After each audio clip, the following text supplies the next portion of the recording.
अस्सलाम वालेकुम स्टूडेंट्स। आज की वीडियो में हम एक्सरसाइज 2.2 का क्वेश्चन नंबर 3 करेंगे। यहाँ पर हमने लॉ की फॉर्म में दिया हुआ है, हमने अननोन की वैल्यू फाइंड करनी है या तो find the value of x लिखा हुआ है क्वेश्चन में। तो एक्स की वैल्यू हमें कैसे फाइंड करनी है जब इस फॉर्म में हमारे पास क्वेश्चन दिया हो। इसके 6 पार्ट्स हैं, 6 के 6 पार्ट्स में आप लोगों को करवा दूंगा। अगर इनमें कोई इशू हो तो आप कमेंट सेक्शन में पूछ लीजिएगा। सबसे पहले पहला क्वेश्चन सॉल्व करते हैं। इसको पहले एक्सपोनेंशियल फॉर्म में कन्वर्ट करेंगे। अब एक्सपोनेंशियल फॉर्म में हम कैसे कन्वर्ट करते हैं? सबसे पहले इसकी बेस में जो एलिमेंट मौजूद है उसको लिखना है। लॉग की बेस में यहां पर है x, यहां पर बेटा आ जाएगा x। इसकी पावर क्या बनेगी? जो इज इक्वल टू का दूसरी साइड में मौजूद है, क्योंकि ये हमारे पास होता है बेसिकली एक्सपोनेंट होती है, ये हमारे पास होती है बेस और इसे हम कहते हैं रिजल्ट।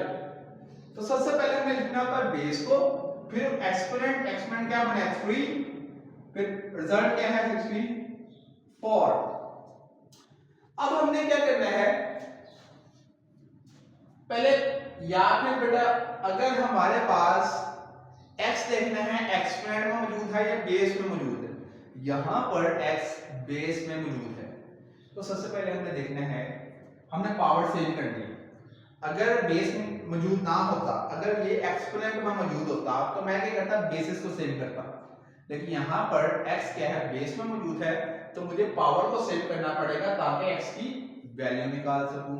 अब मसला ये है कि हमने पावर को कैसे इक्वल कर सकते हैं, इधर पावर 3 है, इधर पावर 3 कैसे आ सकती है?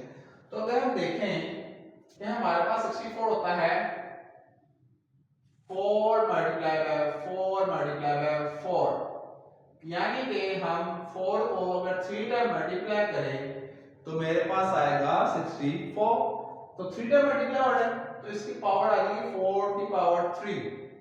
और हमेशा याद रखिएगा ऐसे दो बेसिस जिनकी पावर सेम है और वो आपस में क्या है इक्वल भी है, या फिर ये कह रहे दूसरे वर्ड में, अगर हमारे पास दो बेसिस आपस में इक्वल शो कर रहे हैं, यहां पर इक्वल का इशारा इसका मतलब ये दोनों इक्वल हैं, तो इनकी पावर भी अगर आपस में इक्वल है तो इसका मतलब ये है वो बेसिस भी आपस में क्या होंगे, इक्वल होंगे।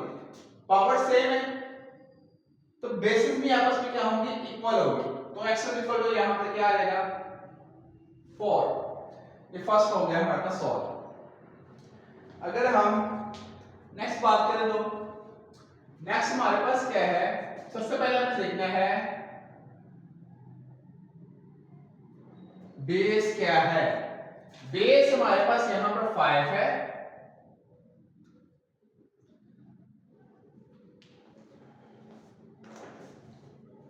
यहां पर हमारे पास बेस क्या है 5 है, तो 5 की पावर हमारे पास एक्सपोनेंट क्या आ जाएगा x आ जाएगा इज इक्वल टू 1। इसको डायरेक्टली सॉल्व कर सकते हैं।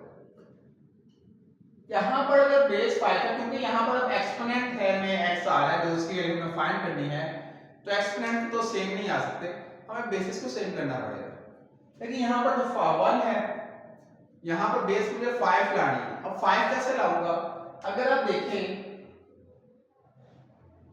दोबारा से बता दूं कि यहां पर मैंने बेस क्या लानी है 5, यहां पर एक ऑलरेडी है, यहां पर बेस 5 लानी है। यहां पर बेस 5 लाने के लिए अगर मैं इसको ऐसे लिख दूं 5 की पावर 0, तो 5 की पावर 0 का आंसर हमारे पास क्या होता है 1 ही होता है। 5 की पावर 0 क्या होती है 1 होती है। 5 की पावर 0 1 की जगह क्यों रखा है? ताकि बेसिस आपस में क्या आ जाए, इक्वल आ जाए। अब बेसिस यहां पर इक्वल आ गई है तो इसका मतलब ये है, हमेशा रखना बेसिस तभी आपस में इक्वल होगी जब हमारे पास उसकी पावर इक्वल हो। तो इसका मतलब यह है कि x इक्वल टू 0 आ जाएगा,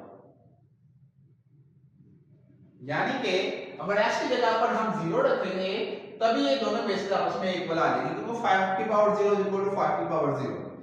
अगर फर्ज करो कि हमारे पास बेस में x मौजूद हो, बेस में क्या हो x मौजूद हो, तो हमें क्या करना पड़ेगा, पावर को इक्वल आना पड़ेगा। जैसे यहां पर मैंने पावर को इक्वल लाया तो ताकि बेसिस आपस में इक्वल रख सकूं। अब यहाँ पर बेसिस तो इक्वल आ गई थी, बेसिस इक्वल क्यों लेकर आया, क्योंकि यहाँ पर एक्सपोनेंट में हमारे पास मौजूद था x। अब थर्ड वाला क्वेश्चन देखें तो थर्ड वाले को सॉल्व करें तो वो है हमारे पास पहले बेस है कि x उसकी पावर आ जाएगी 1 इज इक्वल टू 8। तो ये तो x इज इक्वल टू 8 आ गया, क्यों, क्योंकि इसकी पावर में भी तो 1 है, जिसकी पावर में कुछ ना उसकी पावर का भी 1, तो ये ऑलरेडी हमारे पास पावर इक्वल है, तो बेसिस आपस में इक्वल रख लेंगे हम। सिर्फ ऑपोजिट करना, अगर हमारे पास बेसिस सेम है तो पावर आपस में इक्वल होगी, अगर हमारे पास पावर आपस में इक्वल है तो बेसिस आपस में क्या होंगे, इक्वल होंगे। ये बस मेथड आप याद रखिएगा। इसी तरह अगर यहां पर मैं देखूं तो यहां पर मेरे पास बेस में x मौजूद है और यहां पर पावर में क्या है 3 है। ये क्वेश्चन रिपीट हो गया है, I think so.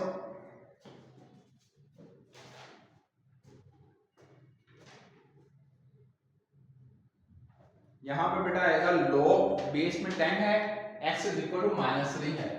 log base में हमारे पास क्या है यहाँ पर 10 x -3।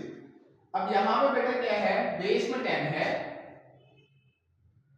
उसकी पावर एक्सपोनेंट क्या बनेगी -3।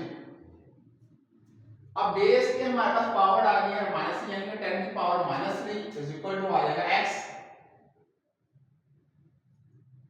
तो यहां पर हमने सिर्फ इसको सॉल्व करना है, इसकी पावर पहले माइनस है, पावर को प्लस में चेंज करने के लिए इसको पहले डिनोमिनेटर में ले लेंगे, 10 की पावर 3 आ जाएगा। तो 10 की पावर 3 का मतलब है 10 को 3 टाइम मल्टीप्लाई करना। 10 10 दा 100, 100 10 का क्या होता है 1000, तो ये आ जाएगा 1/1000 इज इक्वल टू x। अब इसी का फिफ्थ पार्ट हम सॉल्व करते हैं। बेस में क्या है 4 है, उसकी पावर बढ़ेगी हमारे पास 3/2 इज इक्वल टू x। अब पहले इसको सॉल्व करते हैं। 4 क्या होता है, 4 को अगर हम सॉल्व करें ऐसे में ये होता है 2 की पावर 2 और बाहर हमारे पास क्या है 3/2, ये 2 इस 2 से कैंसिल आउट और यहां पर बचा है बेटा 2 की power 3 is equal to x। 2 की पावर 3 का मतलब है 2 को 3 टाइम मल्टीप्लाई करना, तो 2 टू द 4, 4 टू द 8, तो हमारे पास यहां से आंसर आ जाएगा 8, x इज इक्वल टू 8। अब लास्ट वाला जो है यहां पर इतनी जगह नहीं है तो मैं इसको एंड पे करवा देता हूं। 6 वाला हमारे पास जो क्वेश्चन है वो है log 2 1024 is equal to x। अगर इसको सॉल्व करूं तो सबसे पहले मैं लिखूंगा बेस को, बेस में क्या मौजूद है 2, उसकी पावर बन जाएगी x is equal to 1 to 1024। अब मैं 1024 का एलसीएम ले लूंगा, 2 5 12, 2 to the 56, 2 128, 2 64, 2 32, 2 16, 2 8, 2 4 the 8, 2 to the 4, 2 1 the 2। और 2 की पावर क्या बनेगी 1 2 3 4 5 6 7 8 9 10। हमने देखना है कि 2 कितने टाइम मल्टीप्लाई हो रहा है, 2 10 टाइम मल्टीप्लाई हो रहा है, तो यहां पर 2 की पावर आ जाएगी 10, क्योंकि यहां पर x जो जिसकी वैल्यू हमें फाइंड करनी है वो एक्सपोनेंट में मौजूद है, तो हमें क्या करना पड़ेगा बेसिस को सेम लाना पड़ेगा। तो बेसिस को सेम लेकर आ गया हूं मैं, बेसिस सेम है इक्वल है, ये उसी सूरत में इक्वल हो सकती है जब उनकी पावर भी आपस में क्या हो इक्वल हो। तो इसका मतलब ये है यहां से हमारे पास x की वैल्यू आ गई है 10। इसी के साथ ये क्वेश्चन नंबर जो 3 है वो हो गया कंप्लीट। अगर इनके जो क्वेश्चन नंबर 3 के 6 पार्ट्स मैंने करवाए हैं, अगर इन पार्ट्स में किसी किस्म का कोई आपको इश्यू हो तो आप कमेंट सेक्शन में पूछ सकते हैं। उम्मीद है आपको ये वीडियो अच्छी लगी होगी। अगर आपको ये वीडियो अच्छी लगे तो इस वीडियो को लाइक करें, चैनल को सब्सक्राइब करें और आगे शेयर करें। बहुत शुक्रिया।